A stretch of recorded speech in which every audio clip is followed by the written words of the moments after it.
privacy in everyone because you don't really know what's going on a lot of the time, and it's important to be there for them. Like Andy said, I definitely take it out on my family when I'm impatient. I'll come in the house and I'm just storming around because I had a bad day or someone made me impatient. So I definitely agree with him. Self-control is another very important aspect of patience. Not having time to examine one's actions and thoughts can cause us to make aggressive decisions that are irrational and not well thought out. In situations of anxiety, it is easy to act out and indulge in negative behavior and escapes, such as overeating, loud music, or even drugs and alcohol. Next, Andy discusses how he needs patience as a younger player on the varsity baseball team at his high school, and shares a time when his lack of self-control led him down a troubling path. Every year for baseball, I've played a lot, and then this year I made the varsity team for high school north, and I didn't play at all. It was frustrating. It drove me to the point where I thought about quitting.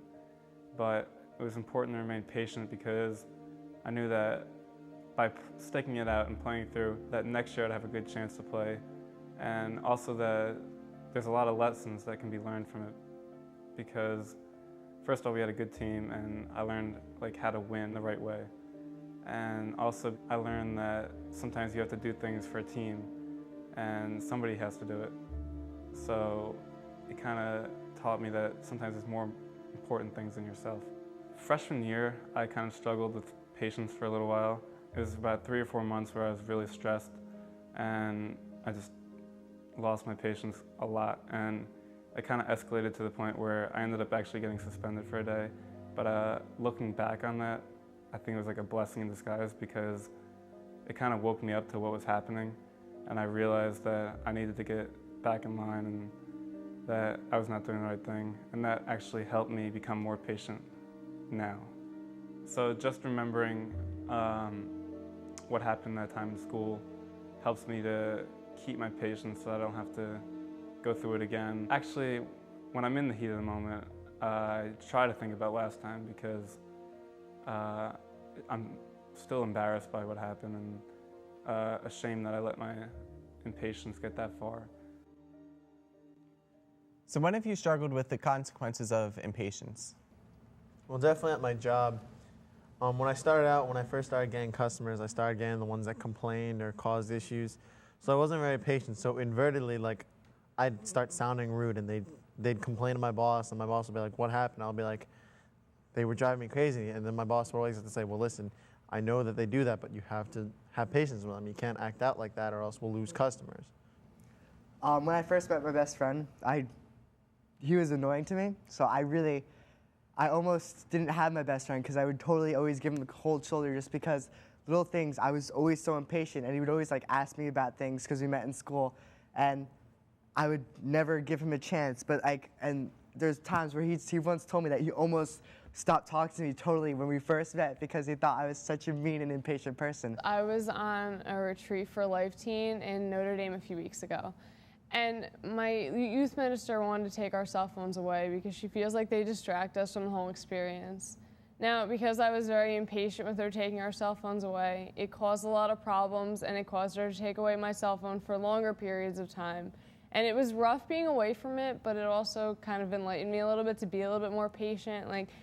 Just wait. I don't need to see who's texting me or whatever. I can wait. It's not going to kill me. There was one time when I had to pick my brother up from school, and he was taking a long time to come from the school.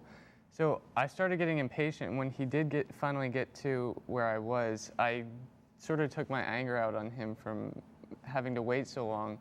And it ended up being that there was a bully picking on him, really, and I just felt horrible after I did that because I wasn't patient and welcoming to him, really.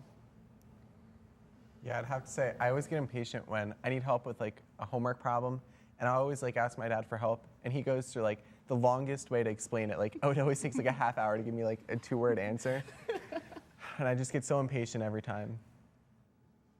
Kindness helps us to be patient with those who we encounter in irritating situations and confrontations. Our natural reaction is to become angry and frustrated when people or things hold us up or put us out of our way.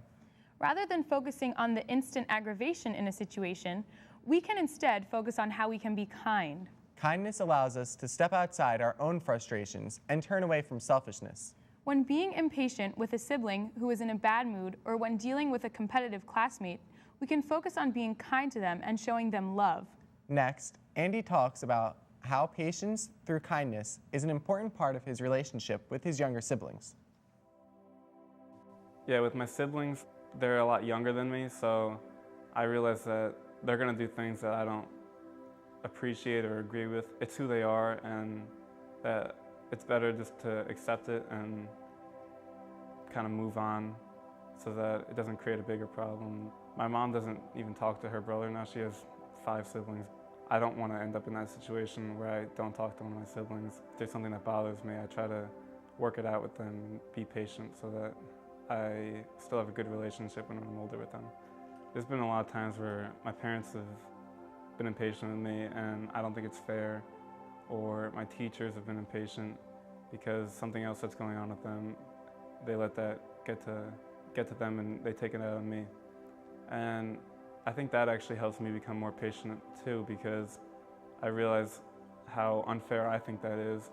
So I try to avoid taking my impatience out on someone else. So I have my license now, and my parents won't give me a car, which it can be frustrating because I want to go wherever I want to go, hang out with my friends or even drive to school.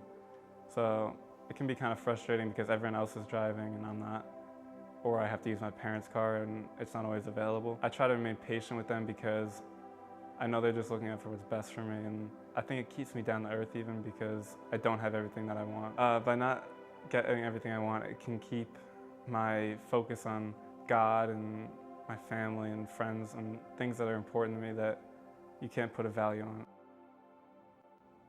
My house is always really loud, so when I have to study or something, like Andy, there's always brothers and sisters and friends in and out, so it's really hard for me to I always want to study in the kitchen, and that's not always available, and I get really impatient, and I'm like, why is everyone in the kitchen? So then I have to leave, and it gets really frustrating, but I really need to be more patient with everyone in my house. Yeah, like he was saying about, he can't always be able to drive somewhere. So I know the only way I can get to places is my sister, and I always have to wait until she's done whatever she's doing to be able to take me somewhere. It just bothers me. So what is your advice to others on being more patient? That's what we asked the teens on the street. Let's check it out. My advice for someone to be more patient is to definitely give everybody a chance. Set their priorities straight and, get their stuff in order. I have no idea because I'm not patient. They should try listening to others more. My advice for someone who needs to be more patient is to breathe a little. Think about the situation, live life as it comes. It's not a big deal. Just sit back and relax and just try to stay calm and just wait. Just let it be. You have to think about the situations other people are in before you get impatient with them. Because not everybody is as advanced and far along as you are, so everybody's learning. Do you think patience is a virtue or an admirable quality?